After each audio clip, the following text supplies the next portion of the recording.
전두환 전 대통령이 지난해 1,703억 원의 책임재산을 내놓으며 추징금을 갚겠다고 하였습니다만 1년이 지난 현재 추징금 환수는 지지부진하고 전액 환수도 불가능한 상황인 것으로 드러났습니다.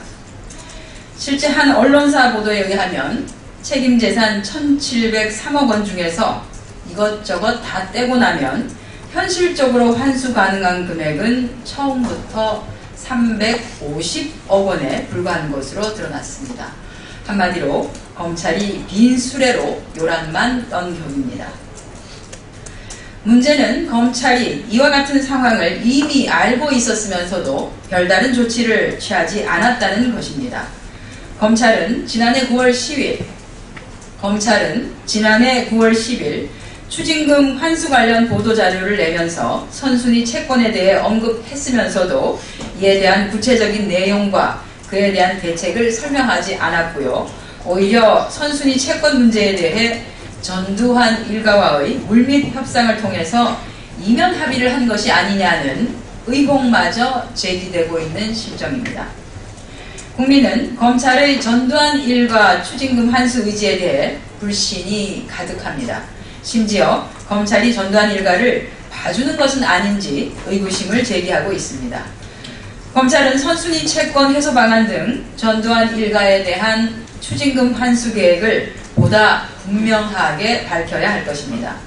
또한 추징금 전액을 환수할 수 있도록 전두환 일가의 비자금에 대해서 전면적인 재조사를 실시해야 합니다.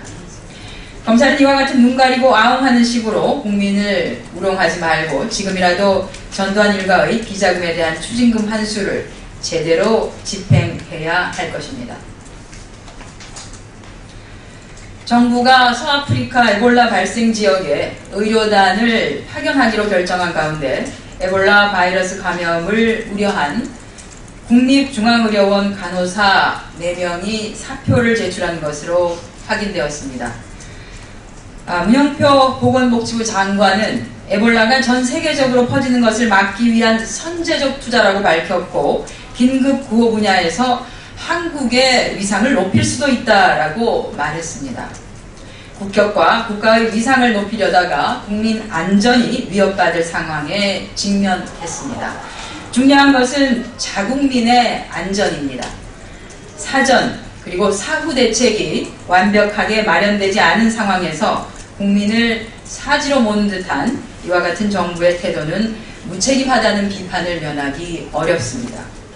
이들 간호사는 지난 8일 시에라리온에서 입국한 에볼라 바이러스 감염 의심 환자를 치료했던 것으로 알려졌으며 국내에 에볼라 감염 환자가 발생할 경우 자신들의 병원에서 치료받게 될 것으로 예상, 공포심 때문에 사표를 낸 것으로 전해지고 있습니다. 이 상황은 정부의 안전대책이 마련되지 않은 지금과 같은 상태에서 충분히 예견된 일이었습니다. 정부는 다음 달 초 선발대를 파견하고 현지 상황을 살펴본 뒤에 본대를 파견하겠다고 합니다. 해외에 파견된 의료진이 감염된다면 어떻게 할 것인가? 대책은 과연 있는 것인가?